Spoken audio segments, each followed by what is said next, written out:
start with what we saw on Saturday night, a team win, pushing to the end, finding the back of the net, one of the young guys. Just how proud are you of what this group of guys is doing right here, right now? Yeah, super pleased and at times impressed with what this group has been able to really give and produce, given that there's a lot of adversity at the start of the season with visas, players injured. But those guys stepping up, and it's a real credit to the culture of the group and to the leadership that we have. The young guys feeling comfortable to express themselves the right way and to help our team win games. And so really from the coaching staff, medical staff, performance staff, all the way down to the players, just couldn't be more pleased with the group. Can you take me through how impressed you are with youth hockey in the state as well? Because a lot of these guys, I know are part of RSL Academy, but a lot of these guys grow up here and then get to play for Real Salt Lake and grew up sitting in the stands and now are good enough to suit up in the MLS. So just what stands out to you about the growth of the young guys and how they're able to show up? Yeah, I think, soccer continues to grow. I think we're about to witness one of the greatest sporting events in the world, in the World Cup, and being host of that is really important, and it's going to dig out more soccer fans. Youth soccer in Utah is fantastic, and you get to see when you have a club in your backyard that you can go out and see guys like Aiden and Gozo and Luka Moisa and Griffin Dillon, guys that grew up in and around the area. And now are representing their club at a really young age. It inspires that next generation. And for myself as a young player, I was always looking at older players because back then younger players weren't playing. But now it seems like the modern game has changed and younger players are getting an opportunity, and more importantly, they're doing something with the opportunity that's impressive. And then you alluded to this after the game, just the locker room and the real vibes in that space, being that Luna returns and other injured players return, but there's a seamless transition. Mm-hmm. What do you allude that to? I just want to ask you about it again because it really stands out when you take a look at the bigger picture of this team. Yeah, I think every team has depth, right? And I think that the real question is, if that depth is challenged, how does it stand up? And I think it speaks volumes to again, the younger guys that have stepped in, the guys that weren't expecting to play that stepped in.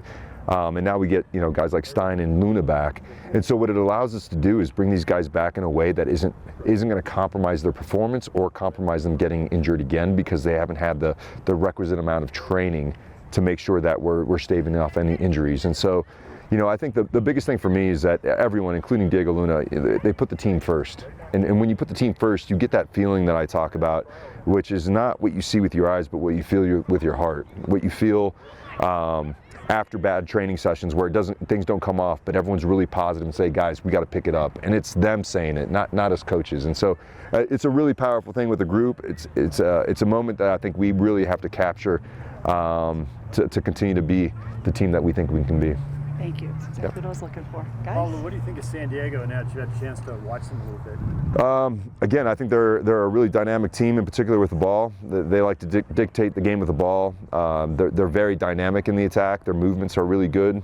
They're the team that runs the most with the ball in Major League Soccer. So again, they're patient with it.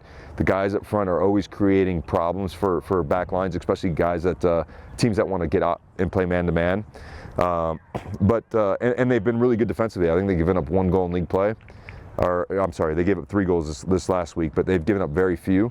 And so they're a top team, right? And they're in the midst of Champions League, and so they have some rotations going. So we anticipate a really hard-fought contest, and hopefully we can bring some of the magic that we had last year and couple that with some of the magic that is brewing this year.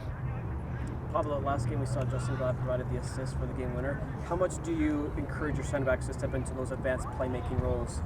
Yeah, I think that particular play, I think again, and we haven't seen this too often, Seattle didn't do this, and I think it was more of a game state, but when the game's tied and teams are coming into our AFF, they're more than likely going to be happy walking away with a point.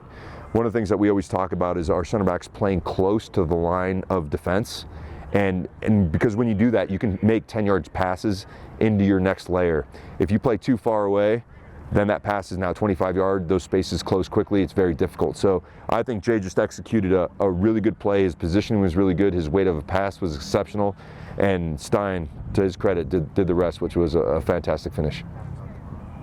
behind you, Pablo. Soccer ball.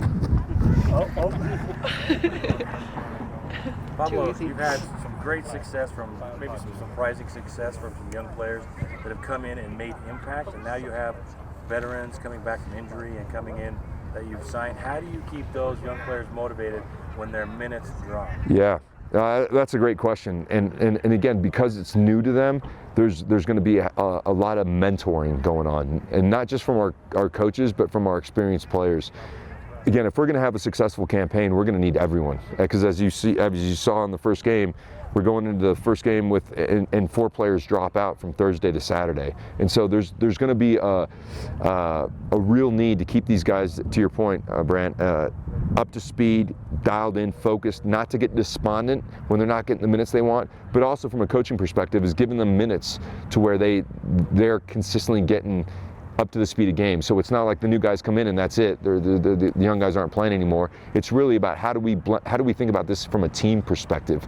And now that Aiden's shown what he can do, there's certain teams that will really struggle with him, you know. And so I think it's really what this opportunity has done is given us a really good template as to how to utilize all these players, whether they're younger or experienced, to help our team be the best team they can be.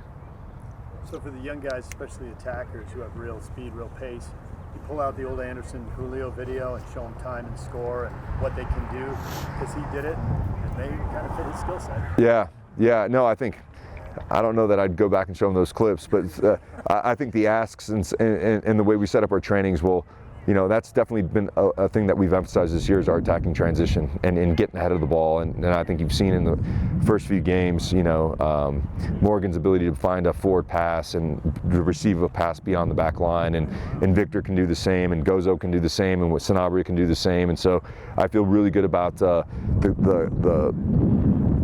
attacking aspects of the players that we currently have to be able to do a little bit of both combined, but also get in behind. And I think that's what makes us a better attacking team than maybe we were last year. Last game we saw Diego and Victor get about 20 minutes.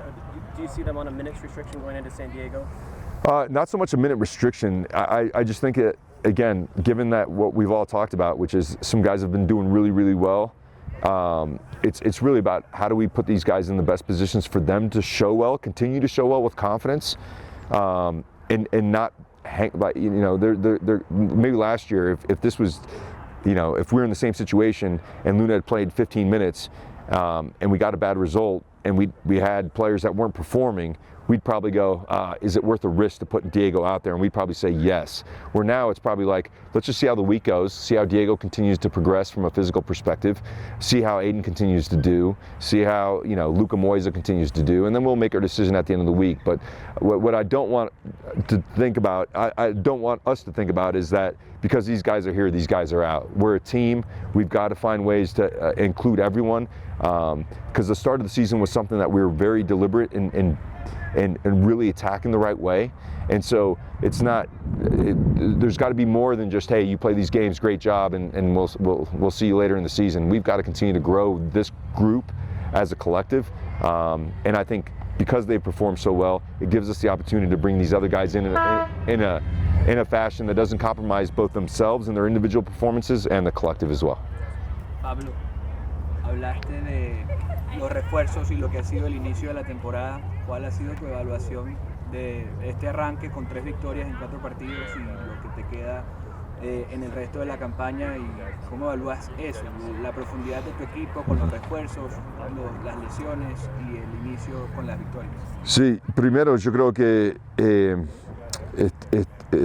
estoy un poco sorprendido con cómo jugaron los jóvenes. Mis expectativas fue que iban a jugar bien, pero no tan bien, y con jugar tan bien no dio 3 resultados lindos, y también nos da un poco de tiempo para traer a Luna, a Stein y a Victor en una manera más sensible. Y para mí lo que siento en el grupo es que tenemos un grupo bien unido y bien con mucha calidad, y yo creo que si seguimos de esta manera y tenemos un equipo tan profundo, vamos a llegar a donde queremos en los playoffs. Pero es un campeonato largo y siempre hay que tener mucho respeto para el próximo rival y lo tomamos un partido a un partido. Pablo, y es una temporada larga, ya la mencionabas, tienen Leagues Cup también con equipos mexicanos visitando aquí, partidos grandes también como el del Inter Miami. ¿Cómo es la sensación de tu equipo y tuya con respecto a esa temporada, recibir esos equipos con los que tal vez no juegas todo el tiempo? Ajá. Para mí, yo creo que si me preguntaste, si me hacía esa pregunta el año pasado, diría que a lo mejor hay un poco de nerviosismo.